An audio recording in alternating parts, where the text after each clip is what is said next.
प्रसिद्ध कथावाचक राम भद्राचार्य जी द्वारा महर्षि दयानंद जी महाराज पर एक ओछी और मिथ्या टिप्पणी की गई। उन्होंने अपनी व्यासपीठ से बोला कि स्वामी दयानंद से बड़ी भूल हुई और स्वामी दयानंद ने रामायण और महाभारत को कल्पित कहा और स्वामी दयानंद ने कहा कि वेदों में रामायण महाभारत का कहीं उल्लेख प्राप्त नहीं होता। बड़ी भूल उन्होंने ये कह दिया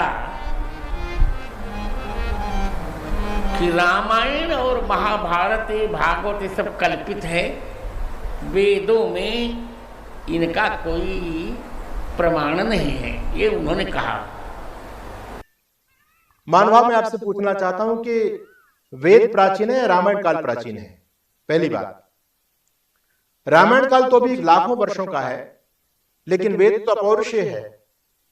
वेद का ज्ञान तो जब परमपिता परमात्मा ने सृष्टि का सृजन किया उस समय वेद का ज्ञान दिया, तो भगवान राम की चर्चा वेद में कैसे हो सकती है?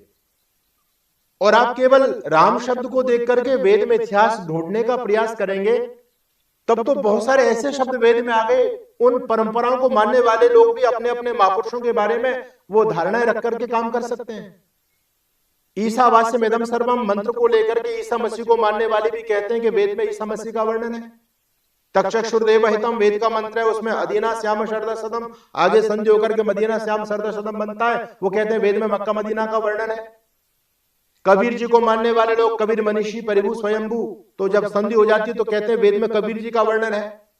तो वेद के साथ आप खींचातानी मत कीजिए, इस खींचातानी से बड़ा अनिष्ट हुआ है। आपके इन कपोल कल्पित अर्थों से ही तो वेद की इतनी निंदा समाज में हुई कि विदेशी लोग वेदों को जंगलियों की पुस्तक कहा करते थे।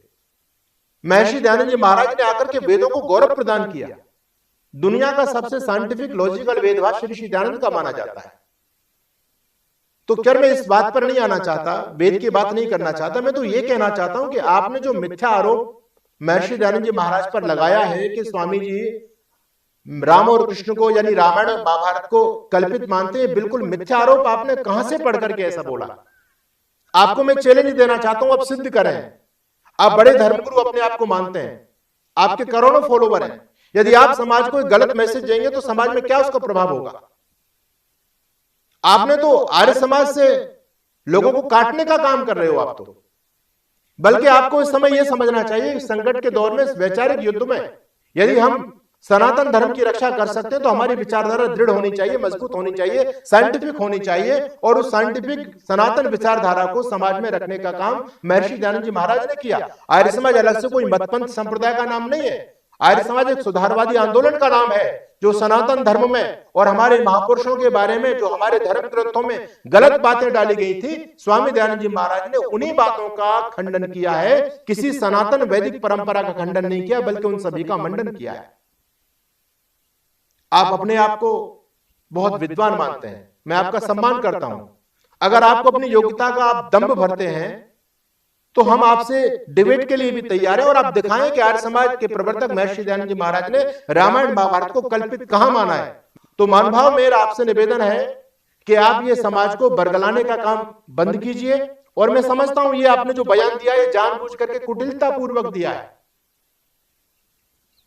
क्योंकि आज एक समय चल रहा है, जो विदेशी लोग हैं, जो विधर्मी, जो देश को तोड़ने वाली शक्तियां हैं, वो जानबूझ करके आर्य समाज से हिंदू समाज को दूर करना चाहती हैं। वो इस बात को जानती हैं कि अगर हिंदू समाज आर्य समाज के संपर्क में रहेगा तो हम इसका बालबांका नहीं कर पाएंगे, फिर देश में गजबा हिंद नहीं हो सकता, फिर इस देश में क्रिश्चियनिटी का हम प्रचार नहीं कर पाएंगे, क्योंकि स्वामी दयानंद के तर्कों का जवाब उनके पास में नहीं। आज भी मुल्ला मौलवी पादरी इस समय भगदड़ मची हुई है, तो ऋषि दयानंद के तर्कों के सामने सभी धराशायी हो जाते हैं। इसलिए उन लोगों का ये प्लान है कि हिंदू समाज को आर्य समाज से दूर किया जाए, और हिंदू समाज आर्य समाज से तभी दूर हो सकता है जब आर्य समाज के बारे में मिथ्या समाज में प्रचार किया जाए, झूठा प्रचार किया जाए आर्य समाज के बारे में। आप पंडित मदन मोहन मालवीय को पढ़ लेते। पंडित मदन मोहन मालवीय तो कहते हैं कि आर्य समाज दौड़ता है तो हिंदू समाज चलता है, आर्य समाज चलता है तो हिंदू समाज बैठ जाता है, आर्य समाज बैठ जाएगा तो हिंदू समाज सो जाएगा, और जिस दिन आर्य समाज सो गया उस दिन हिंदू समाज धरती से समाप्त हो जाएगा। आर्य समाज तो हिंदू समाज की छावनी है। राम और कृष्ण हमारी दो आंखें हैं। अगर हम राम और कृष्ण को नहीं मानेंगे तो क्या मोहम्मद और ईसा मसीह को मानेंगे? ये बयान आपने जो दिया है, मैं इस बयान के पीछे की आपकी षड्यंत्र को, राजनीति को नहीं समझ पा रहा हूं। कि आपको कुछ बहुत बड़ा पुरस्कार दिया गया है पीछे से, या आपसे जानबूझ करके बयान दिलवाया गया है, लेकिन मैं आपके इस बयान की निंदा करता हूं। और आज मैं चैनल के माध्यम से आपको यह भी बताना चाहता हूं कि जब जब विधर्मी लोगों ने भगवान राम और कृष्ण पर गंदे गंदे आरोप लगाए हैं, तब तक आर्य समाज मैदान में आया है। विधर्मी लोगों ने 1920 में पुस्तक लिखी थी, कृष्ण तेरी गीता जलानी पड़ेगी। उस समय उस पुस्तक का उत्तर देने की किसी में हिम्मत नहीं थी। तब आर्य समाज के विद्वान पंडित चमुपति एम ने ईंट का जवाब पत्थर से दिया और उन्होंने पुस्तक लिखी रंगीला रसूल। उस पुस्तक से हड़कंप मच गया और आर्य समाज के बलिदानी प्रचारक महाशय राजपाल को इस पुस्तक के परिणाम स्वरूप अपना बलिदान देना पड़ा। आर्य समाज वो संगठन है कि जिसने अपना बलिदान देकर के अपने महापुरुषों के सम्मान की रक्षा की है।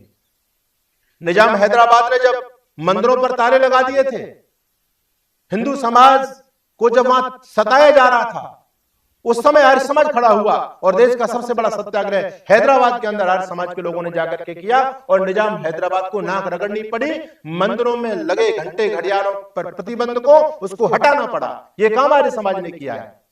मां भगवती सीता पर जब गंदी पुस्तक लिखी गई, सीता का छिनाला, उस पुस्तक का उत्तर आर्य समाज के लोगों ने दिया। आप आज आर्य समाज को रामकृष्ण से बांटना चाहते हैं, काटना चाहते हैं आप आर्य समाज को, और समाज में गलत मैसेज देना चाहते हैं। तो मेरा आपसे निवेदन है, आप विद्वान हैं, लेकिन वाणी के 4 पाप बताएं, उसमें से आप एक पाप कर रहे हो।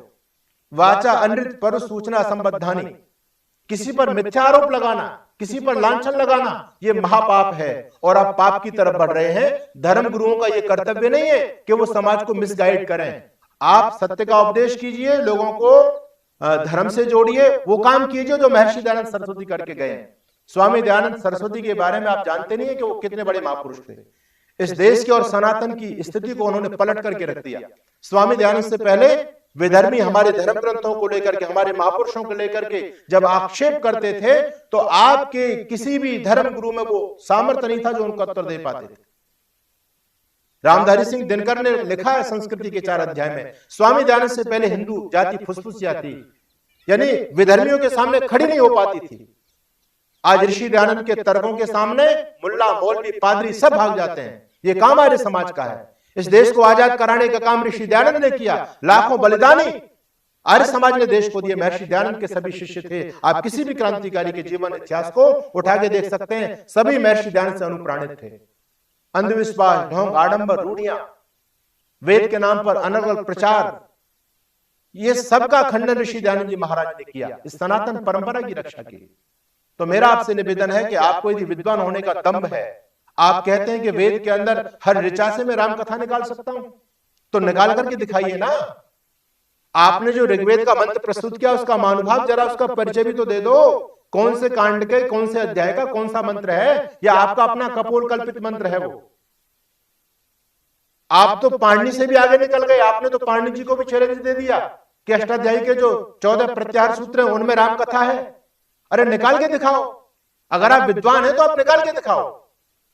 ऐसे तो कोई भी कह देता है। लोग हमने देखे मंचों पर कहते हैं अभी मेरे पास समय नहीं है, नहीं श्लोक की व्याख्या में मैं 7 दिन तक इसकी व्याख्या कर सकता हूं। अरे करो ना, तुम लोगों को क्यों पागल बना रहे हो? तुम इतने बड़े विद्वान हो तो अलग से कोई रामायण लिख करके दिखाओ।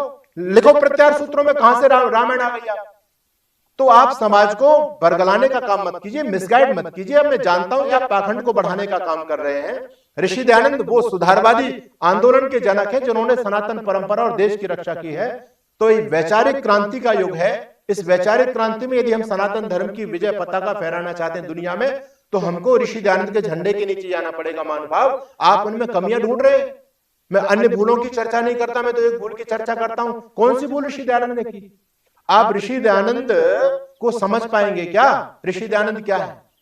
जिस ऋषि दयानंद के सामने नास्तिक, मुल्ला, मौलवी, पादरी सभी निस्तेज हो गए।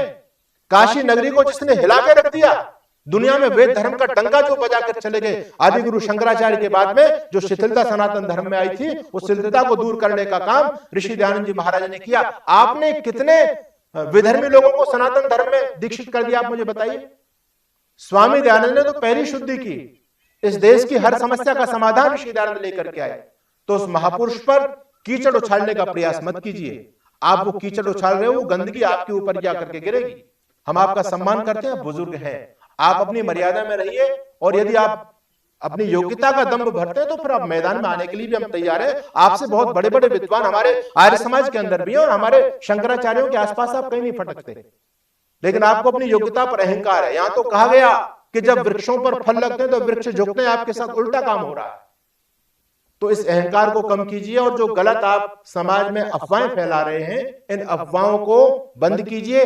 किसी षड्यंत्र का शिकार मत बनिए, मेरा आपसे इतना निवेदन है। अपने शब्दों को वापस लीजिए। और मैं आर्य समाज के सभी पदाधिकारियों से कहना चाहता हूं कि आप सभी वैधानिक तरीके से पत्र निकालिए जिस पर रामभद्राचार्य जी माफी मांगे कि मैंने जो बोला है गलत बोला है, आपने बहुत बड़ा पाप किया है कि आर्य समाज को रामकृष्ण से दूर करने का काम किया है और समाज में गलत मैसेज देने का काम किया है। हमारे जितने आर्य समाज के जो यूट्यूबर सोशल मीडिया पर काम करते हैं हमारे भाई बंधु, मैं उनसे भी कहना चाहता हूं कि जो जहर समाज में आर्य समाज के बारे में रामभद्राचार्य द्वारा घोला गया है या अन्य लोगों के द्वारा घोला जा रहा है, आप अपने सोशल मीडिया प्लेटफॉर्म पर आकर के इन्हीं सभी प्रश्नों का उत्तर दें।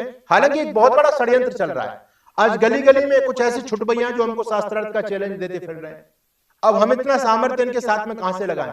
अगर कोई प्रकांड विद्वान हो, जिसकी योग्यता हो, उसको जवाब दिया जाए। बहुत से लोग तो केवल अपनी प्रसिद्धि के लिए चैलेंज देते रहते हैं, लेकिन रामभद्राचार्य जी आप बड़े व्यक्ति हैं, आपके लाखों फॉलोवर हैं, आपका नाम है समाज में। यदि आप इस प्रकार से महर्षि दयानंद के बारे में गलतफहमी पैदा करेंगे तो हमको मैदान में आना पड़ेगा। आप अपने शब्दों को यथाशीघ्र वापस लीजिए।